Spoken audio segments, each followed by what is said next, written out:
Hello, all our wonderful friends around the world. Here we are.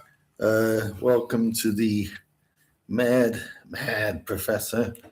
Mad enough to be living in Kurdistan during the middle of a war, but not really my fault. I didn't come here thinking of living in a war. The reason I originally came here to Kurdistan is, I thought it would be interesting to help rebuild a country that America had irretrievably, or maybe not irretrievably, damaged. Iraq has come a long way since the war.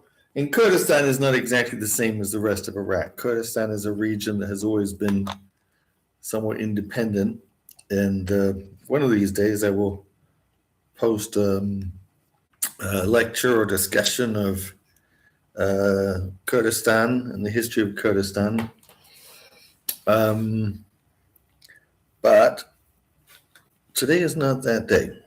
But suffice to say that Kurdistan is a somewhat independent region of Iraq. There's also, Kurdistan is actually, you could say, a nation of people from an ethnic and linguistic standpoint that actually encompasses a wide area between Kurdistan, Turkey. I shouldn't say between, within Kurdistan, Turkey, Syria, and, within Iraq, Turkey, Syria, and Iran. So if you look at the four corners where those four countries meet, this is Kurdistan. And Kurds are linguistically related, maybe even genetically related to Persians, but they're not the same. Some people argue descended from the ancient Medes, which is a group mentioned in the Bible, had its own empire for a period. But that relationship is a little bit contested. In other words, well, at least it isn't. Well, I'll just leave it at that for right now before I've done a proper presentation. Otherwise, I'll just confuse yourselves and myself and Shaggy as well. He's already confused. Stop licking the toothpaste off before I can use it, baby. So, Iraq itself is a very interesting country because, if you might know, after World War One or during World War One, there was a treaty called the Sykes-Picot Treaty, and it was kind of an agreement between England and France about how they would divide up the Middle East after the war, presumably the fall of the Ottoman Empire, which did happen. This treaty dates back to 1916. So they were pretty optimistic about what was going to happen. But, world powers, they have to agree to these things to limit the amount of fighting that might happen afterwards. As you may or may not know, most people don't. I didn't really know until I came to this region. There was a huge amount of fighting going on after the official end of World War One, particularly, in Russia, of course, between the communists and the white Russians, where European and Americans invaded Russia to try to reimpose some kind of Tsarist government, or at least non-communist government. But in the Ottoman Empire, when the Ottoman Empire collapsed, the Ottoman Empire used to include almost all of what we now know as the Muslim Middle East, Northern Africa, the Middle East up through Saudi Arabia, Israel, Palestine at that time, of course, Iraq. I'm not sure about Iran. But anyway, the point is, the idea was in World War One, where the Ottoman Empire sided with Germany. They were already anticipating it would collapse at the end of the war, as Austria-Hungary also did, and they were already deciding how to divvy it up. So France and England had this Sykes-Picot Treaty where they essentially decided, well, the French, you'll take these areas, the English will take these areas. And because, after World War I, you were supposed to have this, League of Nations. They were supposed to respect national ambitions. And there was a lot of push for national rights of minorities, particularly with respect to the Ottoman Empire and the Austrian-Hungarian Empire. So they said, well, we're not going to colonize them, right? So that language was off the table, but instead they were going to be protectorates. We were going to protect them until they were ready to be self-directed, put it that way. So again, I'm not going to go into all history, but Turkey itself, Turkey was paradoxically the first part of the Ottoman Empire that kind of became independent. And they set up Turkey, and partly they did that. They broke away from that. They were the centerpiece of the Ottoman Empire. And a lot of people at the time thought of the Ottoman Empire as the Turkish Empire, but it never was. The Ottomans were never fully Turkish or accepted. So even Turkey broke away, and they staged a revolution of independence, as it were, right after the end of World War I. They disassociated from the Ottomans, and Turkey set up its capital in Ankara. Anyway, long history short, the English and the French, they were supposed to take over and protect many areas of Turkey. The Greeks were also given a major role, and the Greeks invaded or took over big parts of Turkey. But the Turkish government basically, they organized, once they became independent, they said, we had nothing to do with the war. That was the Ottomans. We're separate. We didn't have anything to do with it. We're not giving you anything. The Ottoman Empire signed the agreement. We didn't sign any agreement. So we're not agreeing to any English or French or Greek protectorate over the Ottoman Empire. And the English and the French basically at that point pulled out of Turkey. The Greeks didn't. They tried to take Ankara, and they were defeated in a massive way, which led to a huge backlash against the Greek population of Turkey. There used to be a massive Greek population in Turkey under the Ottomans, and almost all of those people ended up having to flee to Greece. But I'm not going to get into that either, because we're not talking about that today.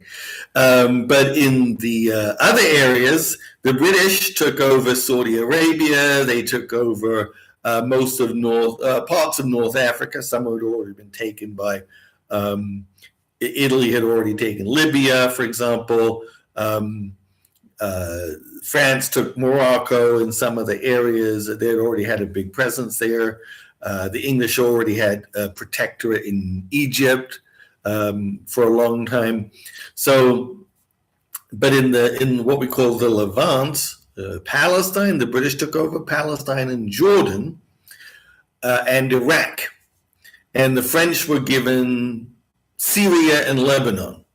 And the British were very smart about this, because it turns out that all the oil in the area was in Saudi, or most of the oil, Saudi Arabia, the Gulf states, which again became British protectorates, all of the Gulf states, Kuwait, Emirates, Qatar, all of these became British protect, and that's where all the oil was. And you think if the British didn't know that, they knew that, right? In fact, the British since 1915 had been trying to invade Iraq precisely to get to the main oil fields, which were at that point in Kirkuk. It's about an hour down the road from where I sit. Kirkuk is. Anyway, so the British got all the oil-rich parts, and the French got all the cultural parts, like Syria and Lebanon, that didn't have a drop of oil, at least not at that time. So, right, Shaggy? Come on, Shaggy. Not that bad. Come on, Shaggy. Come on, Shaggy. So anyway, so what's the point of this? So then Britain, now as part of this Sykes-Picot Treaty, they were supposed to create a homeland for the Kurds. In other words, there was supposed to be a Kurdish nation. And Kurds to this day say, well, there was a betrayal. The British and the French betrayed us, or at least the British did. The French, this wasn't their area. It was part of the British area. But what happened is a couple things. I mean, yes, the British basically did this in a very strategic way. Since Turkey rebelled, and Turkey basically said, you're not taking our part of Kurdistan, and they defined their part of Kurdistan as being up to what is now the Iraqi Kurdish border, right? So they took that out of the equation. So after that, the British felt, look, Kurdistan can't really exist as a nation without, a limited territory. I don't know what the exact arguments are. When I do my presentation, I will get all of that sorted out. But the original Kurdistan potentially would have reached all the way to the Mediterranean through what is now Syrian Kurdistan, and it would have had ports on the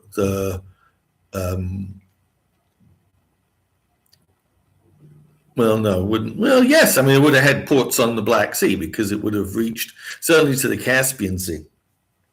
So it would have had some international access, but Turkey cut that off, and then essentially the British decided, well, you know what, we need the Kurds to stay in. We need some Kurds, and of course Iran wasn't giving up their Kurdish territory, so they said we need to keep some Kurds in Iraq because we need to balance between the Sunni and the Shia, because the British had this neat trick of taking territory and kind of designing it so that it was equally balanced or roughly balanced between major ethnic groups, with usually the weakest ethnic group, and they would put them in charge. So, for example, in Iraq, they put a Sunni king in charge of Iraq. And what this meant is that the Shia were the majority in Iraq, Sunni were a minority. So this would always leave Iraq kind of unstable, and then the British would be like the kingmaker. They would be the ones everybody would have to call in when there was a big disagreement, right? So this would secure their position. And then to reinforce that, they added the Kurds because the Kurds are Sunni. So the Kurds don't like the Arabs. They don't get along with them. But they are Sunni, so they thought, well, this would give the Sunni at least numerically a slight edge, so they could justify being in charge of the government. Anyway, long story short, it was a typical English or British colonial cluster ethnic bust-up. And so they designed Iraq to make it basically weak and dependent on the British for guidance and so on and so forth. So historically, the Kurds then, as a result of that, have been a minority. They're a minority in Iraq, a minority in Iran, a minority in Turkey, and a minority in Syria. And each of those, the dominant groups, or the government at least of each of those countries, sometimes they need them, sometimes they don't. And when they don't, usually it's pretty brutal. And of course, the Kurds are constantly agitating for independence, so they're constantly subjected to, or at least respect for their culture. So they're constantly subjected to oppression. In Turkey, there's been massive suppression against the Kurdish rights as a minority and as an ethnic group. Turkey, for a long time, didn't even recognize the existence of the Kurds. They called them Mountain Turks, even though Kurds have nothing linguistically, ethnically, or culturally anything to do with Turks, but they forced them to learn Turkish and tried to stamp out the Kurdish language. In Iraq, for many years, the same thing happened, and there were massacres, a whole period called the Anfal, in which Saddam Hussein tried to wipe out, partly physically, but very definitely culturally, the Kurdish heritage. So there's been a long period of constant conflict. Same things have happened in Iran, even though Iranians, Kurds are, one could say, part of the same family of in linguistic groups and ethnic groups as the Persians, but it's a distinct group. So, just because people are close doesn't mean they're necessarily friends, right? As the saying goes, keep your friends close or keep your enemies close and your friends closer, right? Just because somebody's ethnically similar to you doesn't mean there's not going to be a lot of stuff going on. So in Europe, for example, Germans and English are very close linguistically and ethnically, and so on and so forth, but they've fought some of the most brutal wars. Although, of course, the English have fought much more brutal wars with the French, who in the last 100 years or so have been their close allies, right? So, I mean, war has very little actually to do with ethnicity or linguistics or race or anything of that matter. War basically has to do with groups trying to control resources. So what's happened in recent years, as you probably may know to some extent, is in 1993, Iraq invaded Kuwait, which is another whole issue of debate. And as a result of that, the United States organized a very effective international response, which not only kicked the Iraqis out of Kuwait, but also really, really battered the Iraqi army. So from that moment on, Saddam Hussein really did not have the same level of loyalty and in his army, and also showed substantial weaknesses. So the Shia groups, which mostly in the south of Iraq, and you know what I can do here is I can pull up a map I was meaning to pull up from the very beginning. Don't walk away, Shaggy. I'm not finished with you.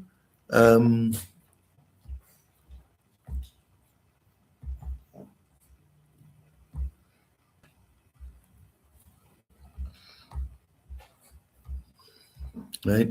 So this is not ideal. I'm sorry about this, but this is a map of the region. So this area here is Iran, and this is Iraq.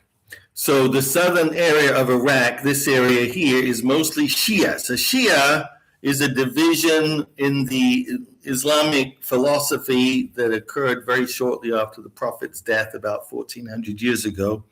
And the Shia,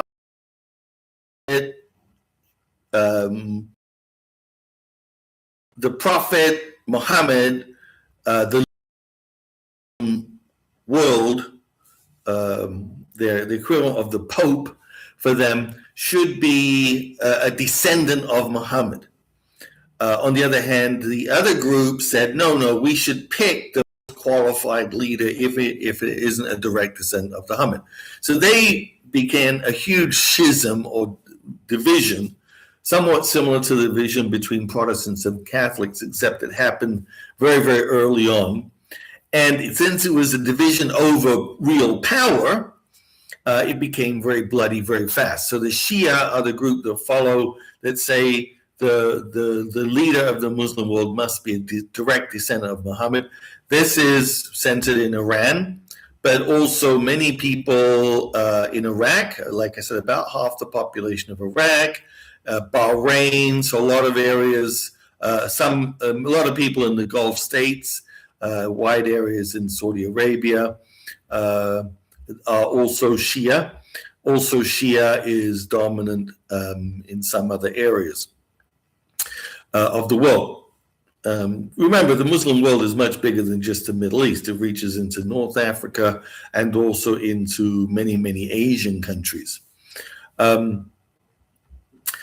So the Sunni, which was the other group, which said, no, we should have a leader who is not necessarily a direct descendant of Muhammad. Well, they are dominant in Saudi Arabia. They're the predominant group, actually, in the Muslim world. So Saudi Arabia is the main one, but population-wide, it's probably, if I'm not mistaken, Indonesia, and I do believe they are Sunni. Half of Iraq is Sunni. Anyway, so this is a division, but it's not really a violent division. There are many, many times they will get along and basically say, you go your way, just like today Protestants and Catholics do that, right? But every now and again, people try to use it as the basis of conflict, and it may be used support or as a proxy for other types of power grabs, right? Certainly Iran is, besides this issue of Shia or non-Shia, they're a very powerful, large country. They have a huge amount of oil resources.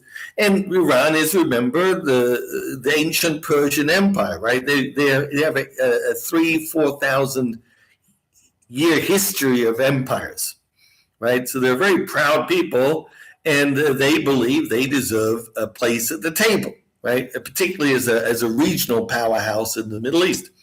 On the other hand, Saudi Arabia, which 50 years ago you would have said Saudi Arabia is a nothing, but when OPEC took over the price of oil and they started basically manipulating the price of oil, I mean, kudos to them. I mean, it didn't make sense for European companies to come in and pay them $1 a barrel for oil and then resell it for $20. So it made sense for the producing countries to have control over their oil resources, and that's what OPEC was all about. So anyway, as a result of that, the governments in the Middle East got a much bigger, and some people would say fairer share. I would agree with that, a fairer share of their own oil revenues.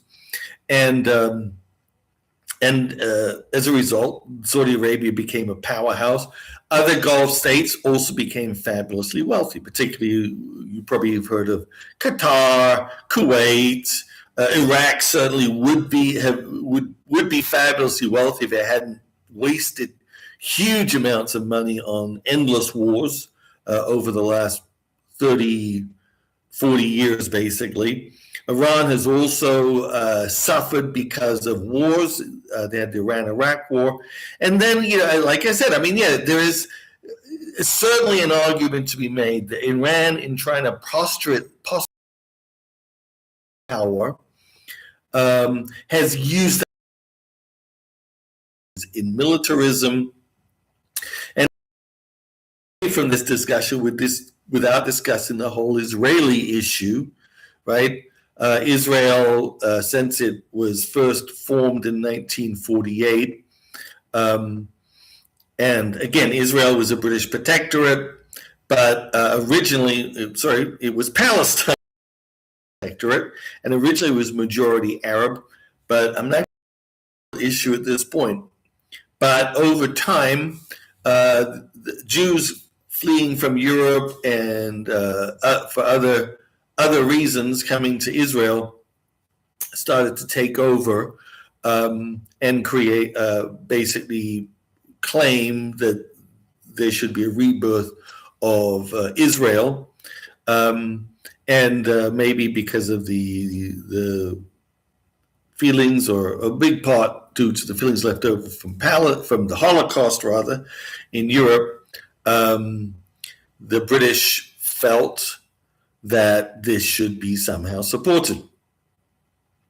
Again, a lot of people are going to lambast. If anybody ever sees this, I will get a lot of crap from every side, because everybody's got their independent position. I'm trying to be as neutral as possible on many of these issues.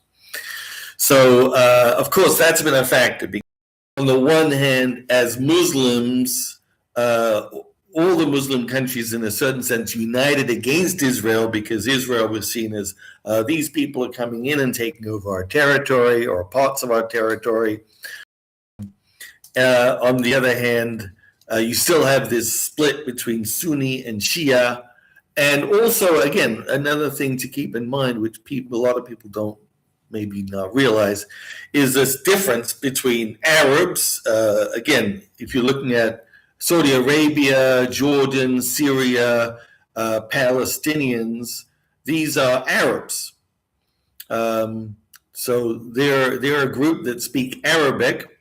Iraq, again, is mostly Arabic, but the Kurds are not. The Kurds are not Arabic. They don't speak Arabic, and they have no cultural or genetic history interconnection, except for in a minor ways, with Arabs. They're a completely different group. And as I said, the Kurds and the Persians are related. So the Persians also are not Arabs, right? So when it's Muslims against Israel or Jews, then they united. Iran was a part of some of the initial wars against Israel, and they still maintain the war against when a lot of the other Arab countries have in recent decades kind of become very silent on the point, right? Egypt signed a peace agreement with Israel. Syria, Jordan is has been logistically supportive of Israel.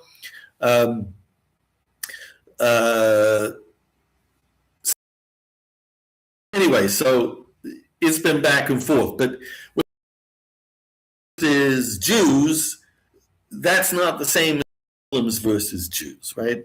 So even this thing about being anti-Israel on the part of the Iranians is kind of an argument that we're the better Muslims because we're still fighting Israel, whereas somehow Saudi Arabia and the Gulf states have created, have been kind of sucked into this alliance with Israel, particularly under the influence of the Trump administration, right? The Trump administration, Jared Kushner, who's his son-in-law, who has the task of kind of an ambassador to the Middle East.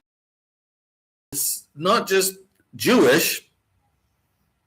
He grew up in a very powerful Jewish family, and his family is very close friends with Bibi Netanyahu. They're Zionists. They are the most radical Jews who believe in constant warfare with the Muslim world and the Arab world.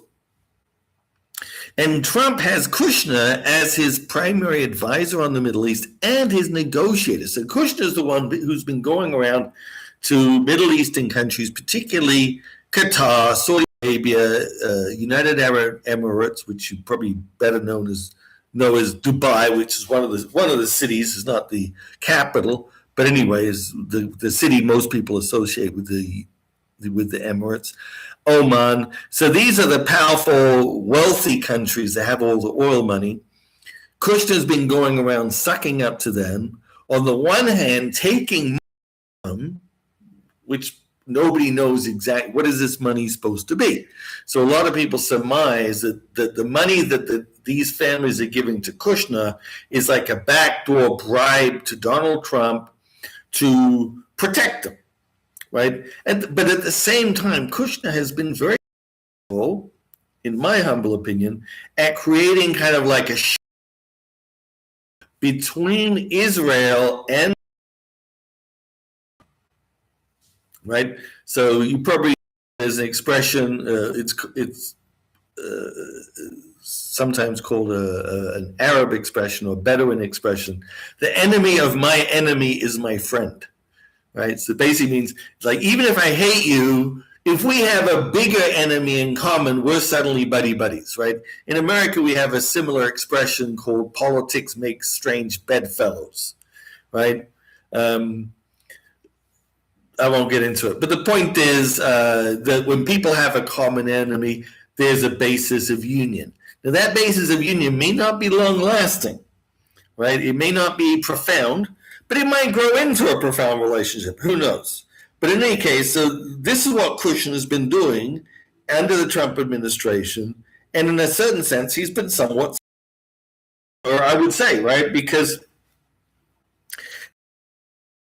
recently, between Saudi Arabia and these other countries against Israel, very little. Even Syria, which is now run by an ex-Al-Qaeda leader, has very muted criticism of Israel.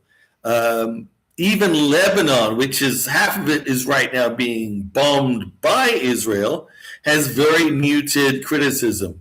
Saudi Arabia, Qatar, United very, very muted. They have basically allied, at least the ruling elite to these countries have allied themselves with this, I'm not saying there's a formal alliance, but a kind of a shadow alliance with Israel through the United States, and this kind of, how would you call it? Diplomacy by bribery, basically, right? So I'm not exactly sure what Kushner is offering these people, but they're clearly giving the Trump family billions and billions of dollars in one way or the other. Qatar, an airplane, Saudi Arabia, billions and billions of dollars for investment in Kushner's fund, pumping money into Trump's crypto coins and things like that. So none of this is debatable, right? Everybody knows this is going on. Trump supporters may be like, well, they're just good businessmen, blah, blah, blah. But they can't deny it. It's right there in black or white, right? And if they try to deny it, they're liars because they know it's true, right? But the question is why? Why have they been doing this? It's not entirely clear, but it does seem logical that the Gulf states thought that this would give them some kind of defense against Iran, right? And again, these countries are not allies of Iran in any sense. They see Iran, and they've always seen Iran as a major enemy, especially since the Iranian Revolution. Before that, you had the Shah of Iran. He was just another despot, just like the rest of them. So they didn't really have trouble with him. But when the Iranian Revolution occurred, first of all, they created this death to America kind of thing. So America didn't like them. They took over our embassy. I'm still butthurt about that after 50 years.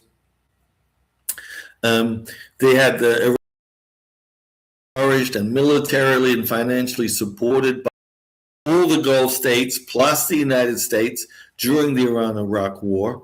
And that was a devastating war of attrition.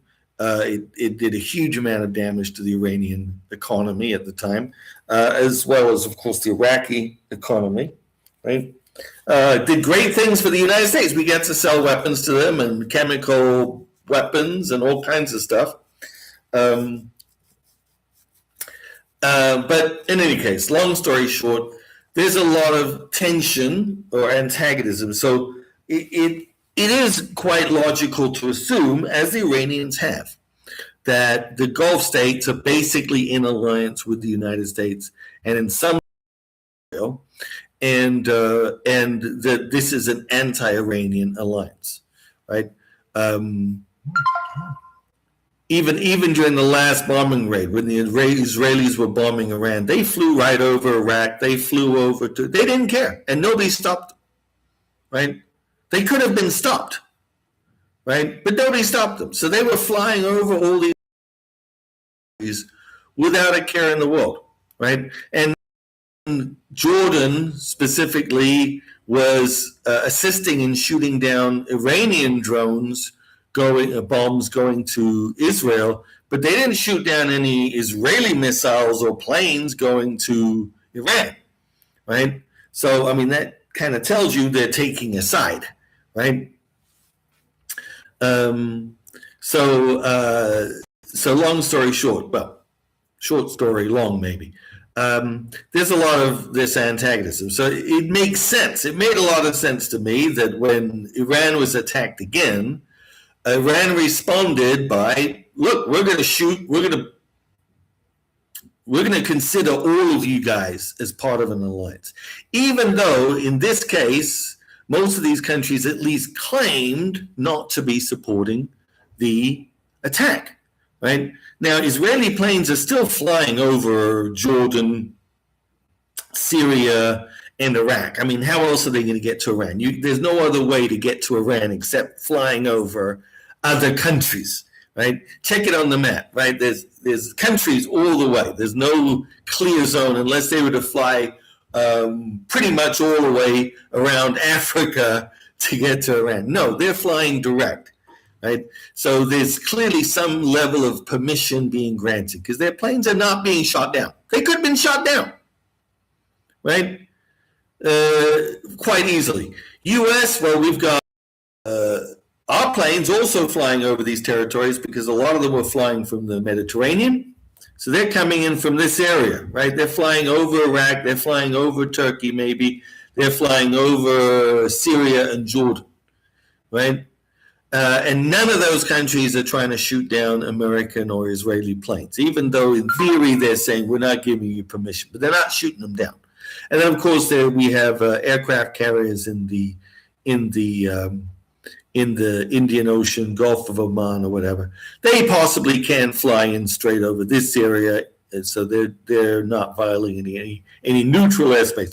But neutral airspace is not an issue. No, apparently, none of this airspace is really neutral, right?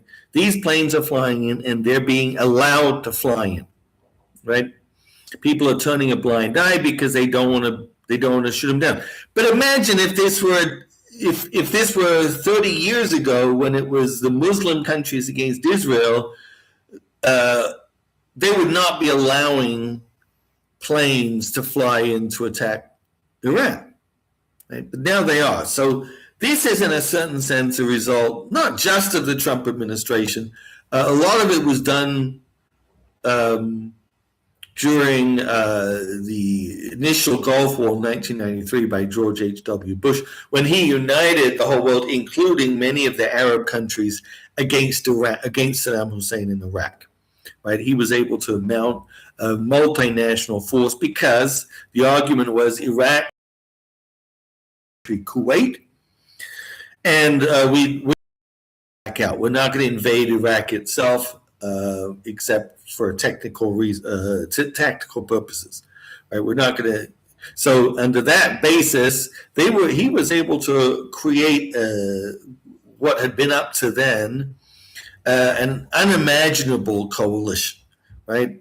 Israel, the Middle East, European countries, Asian, all 20 or 30 countries contributed directly. Many other countries contributed indirectly. In fact, I seem to remember in 1993, Israel was told deliberately to stay out so that it wouldn't screw up the discussions between the United States and the Arab countries. So it was very successful. In 2003, when George W. Bush invaded, he did not have that level of support from Arab countries. He was able to invade, as I showed in my previous, I showed previously, he was able to invade from Kuwait. So Kuwait, they'd just been liberated by the U.S. 10 years earlier. They could hardly say no, right? But nobody else directly supported the attack. There were no other Arab countries or Muslim countries. United States, Great Britain, and the Kurds was the Saddam regime. And now we have a weird situation because, in theory, if Donald Trump had been serious and had, let's say he wanted to invade Iran, he could have created a George W. Bush type of scenario where he convinced the Arab world that Iran was a huge danger, and I suspect that this was what Kushner, whatever, his son-in-law Kushner had been working on, right? I suspect that what he'd been working on was to try to get these countries to basically overt support an attack on Iran, right? And I'm pretty sure that if this is true, Iran knew about it, right? And I suspect this will come out in much more detail later on, because the reason why these countries are lavish, and I think a lot of those gifts were basically kind of like, it used to be in the ancient world that you would give tribute. So somebody would come and they'd say, I'm your overlord, I'm going to attack this other country, give me troops to support the attack. And if you were an alliance and you said, yeah, this is a great idea, I'm going to come along with you and I'll bring 50,000 soldiers, right? That's how empires worked, right? But then if the other country wasn't as happy, they're like, well, I'd love to help you, but, the king there, and I can't really be seen openly opposing him, but here's a bunch of money to support the effort. You see what I mean? Giving money was usually like the second best option. You're showing support and you're showing it's a tribute, right? It's a gift, right? That's why Trump keeps talking about gifts and tribute. He thinks in terms of money. Trump, medieval mind, right? He thinks in terms of land. The power's about having physical land and gold. I mean, this guy is a total primitive. right? But this works with the Middle Eastern world because in the Middle East, leaders are kind of primitive too, right? They think in terms of gold and land and mansions, and they think in these terms still. So they were like, I suspect they were like, well, you know what? I'd love to help you out. We hate Iran. We would totally love it if you could destroy Iran. But, you know, we're Muslim, they're Muslim. A lot of my population is Shia. I'm going to look really bad, you know, to my population, even though it's not a democracy, of course. But still, you can have revolutions, you have riots, you can have uprisings. This has happened many, many times, right? Remember the Arab Spring, right? All of these countries have huge, you know, issues related to legitimacy because basically they're all tin box dictators, right?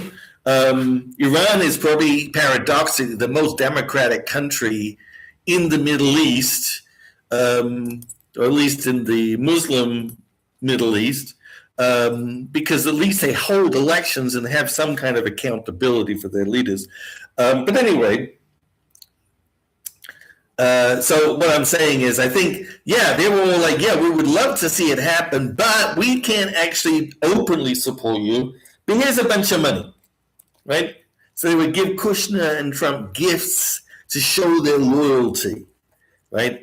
But at the same time, they're kind of playing a double game because they're like in this whole war, they've been like, well, we didn't know what you were going to do. We didn't agree to this. We're not party to this. But you know what? They were, right? They didn't make the decision, but I'm pretty sure they all knew this was coming. And this is why, personally, I haven't been shocked at all by the fact that Iran struck back at these countries and basically says, look, it's open season because we know you guys have been backing this and have been supporting this. And maybe you're not brave enough to do it in the open, but you're doing it behind the back, right? I'm not saying that justifies what the Iranians have done in terms of striking. I mean, they're striking a lot of places here in Iraq and Kurdistan.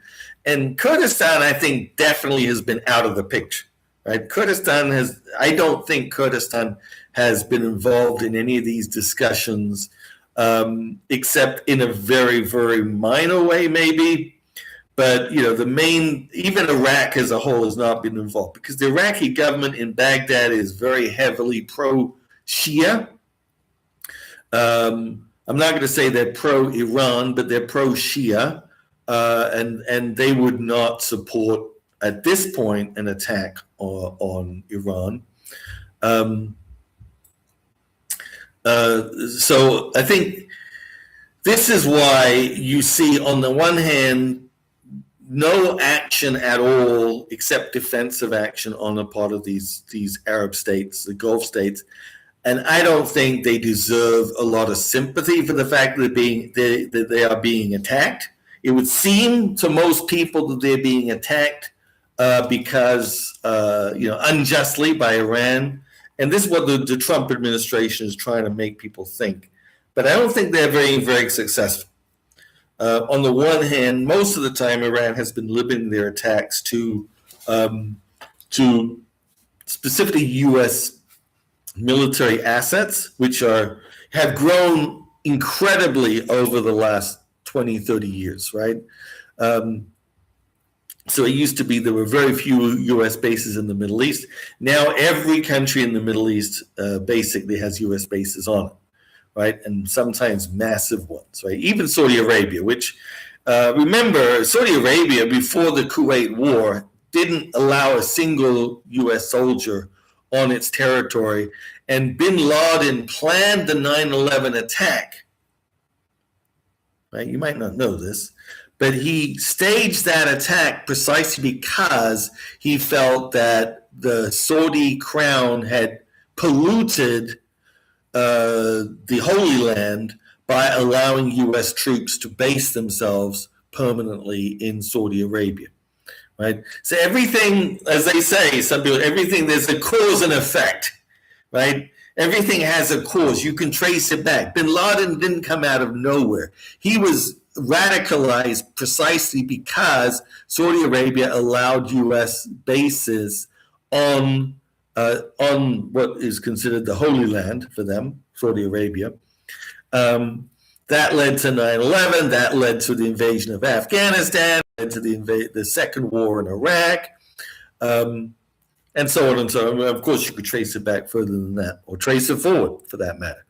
So anyway, just to deal with this issue of why is Iran attacked, and why haven't these Gulf states then said, "Oh, you're attacking us. Well, we're going to join the war." Well, because, like I said, everybody can see through the veil, right? And people are not stupid, right? They can see that the Arab Gulf states, at least the regimes, have been doing this backdoor hands and with Israel, and right. Is a little, Kurdistan should be treated a little differently. The fact is, there are U.S. bases here, and the Kurds have had an alliance with the United States a long time.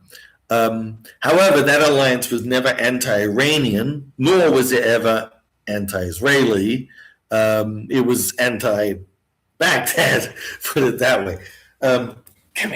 Come here, quit running off. You got to get your teeth brushed.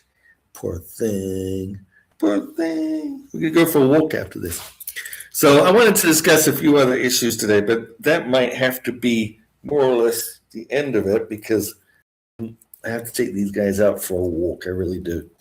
But as you can see by this is the machinations. One might say, that the way politics really works in the middle. I won't just say it like that, right? In the West, we're too enamored of the idea that, well, politics is straightforward and everybody has these interests, and here they made it. It's like, and we know that there are secrets going on behind, right? The Ribbentrop agreement, secret agreements of this and the other, but you cannot imagine the machinations that go on in international policies in the Middle East. And I think Kushner is very aware of this. That's why Kushner was in many ways a great interlocutor with these regimes, because he is a Middle Easterner, right? He's from an Israeli family, and they're all part of the same loop, right? Everything is like, well, here's what I say publicly. Here's what I really mean. Here's what I really want. Here's what's going on behind the scenes. Here's what I could get away with, right? And everybody knows that there are umpteen different levels to every single public discourse, right? Even when you hear nothing, it's like there's stuff going on behind the scenes, buddy. And typically, Americans, we have no clue, right? Americans are like, oh, we say what we mean. Well, I won't say that's always true, because usually we got a couple of cards up our sleeves, right? But for us, it's very straightforward. It's like I make believe I have a 5, but I really have an ace, right? It's like, okay, boo, you can bluff, but it's like that's nothing. That is nothing to what people can do in the middle. You will have somebody who seems to be your best friend in the world, and next thing you know, they stabbed you in the back and stuffed you down a well. I mean, if you want to believe, just read the freaking Bible, right? See what happens to Job, and see what happens to Jeremiah, and see what happens to Jacob, and the entire history of Israel is like, well, the blessing was supposed to go to Ismail, but it goes to Jacob because he wore a wool coat. It's insane, right? And this is Kushner agrees. In some way, he was a very good interlocutor. But then they put him on to dealing with Iran, and that was a mistake, because Iran could see right through him. And besides, Trump didn't even listen to him at the end, right? Bibi wanted to do X. Kushner, I believe sincerely, good idea, right? But at the same time, Kushner is a friend, right, of Bibi the Nazi, right? So when Bibi's saying, no, this is a great time to attack, Trump had no idea. He has no clue The guy's an American with a German background. As evil as Germans can be, they don't have a clue, right? They have no clue about how to operate in the Middle East, right? When the Germans planned the Holocaust, they had a freaking committee meeting to hash it out, and then with formal minutes.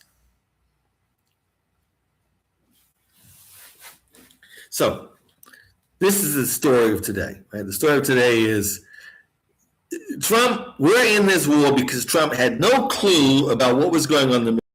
He's pulled along by the nose by Bibi Netanyahu, and ultimately, one could argue that Bibi and Kushner Kushner and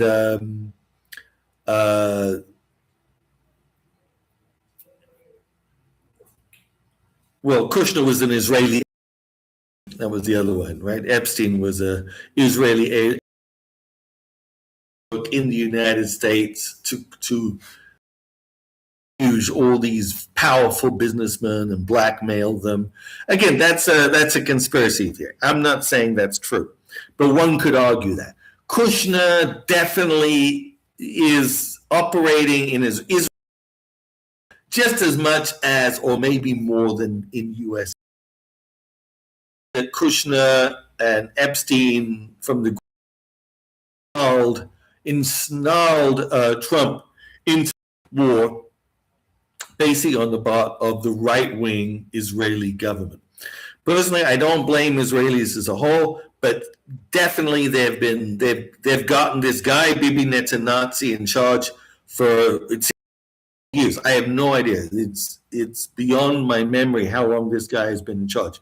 I know in the past they used to have some at least ethical, moral leadership in Israel, but Bibi is a Nazi. That's why I call him Nazi. He is a Nazi. He's a fascist.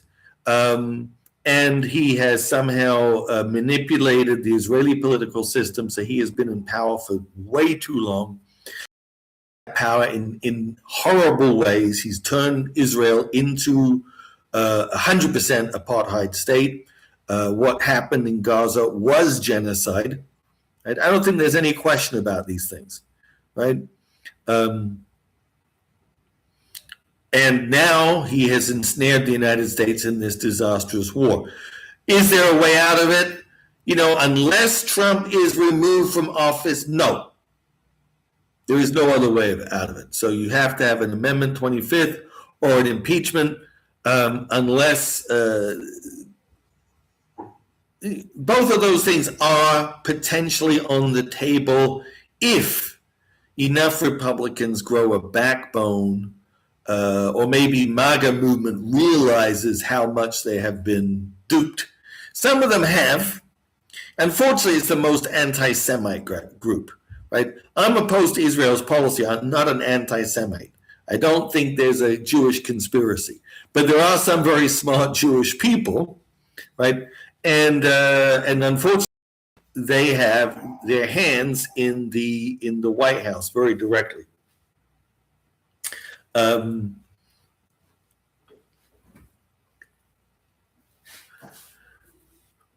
So I kind of leave the discussion on a contemplation. Maybe give you a question in the comments. What do you think's been going on? Do you think that this has been essentially an Israeli conspiracy to try to trap the United States into a war? What exactly is the role of the Gulf states? Because they certainly didn't want to be the fall guys for this, right? They certainly didn't want a war at this time when they were not fully prepared or defended, right? But yet they had made enough sounds in support of it that I think the Iranians are kind of justified in blaming them for it. At the end of the day, the Iranians have basically been tit for tat. They've most been focused on military bases, and they've only hit economic resources in these areas after their economic resources have been hit.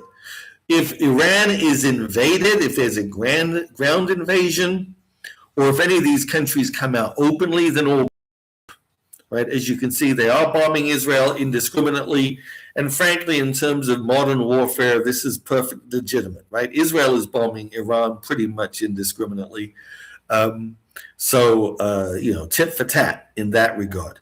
They're hitting U.S. bases and U.S. personnel around the region, and even I'm a civilian. I have nothing whatsoever to do with any military. I have not even seen a U.S. serviceman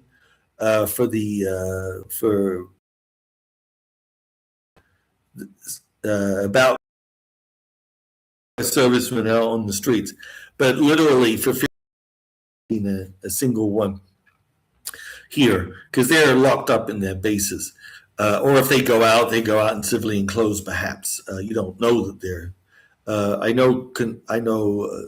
used to know some U.S. military consultants, but I don't even know those anymore. I have nothing to do with that. But who knows? I might be a target, right? They might decide, well, we're going to start hitting indiscriminately American citizens, because Iran has this disadvantage: they cannot attack the United States directly, and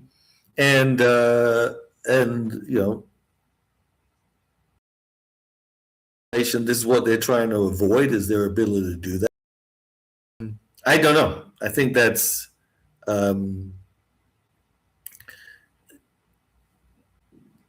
it's a poor reason to fight a war. I would prefer to see a world in which we helped other countries develop.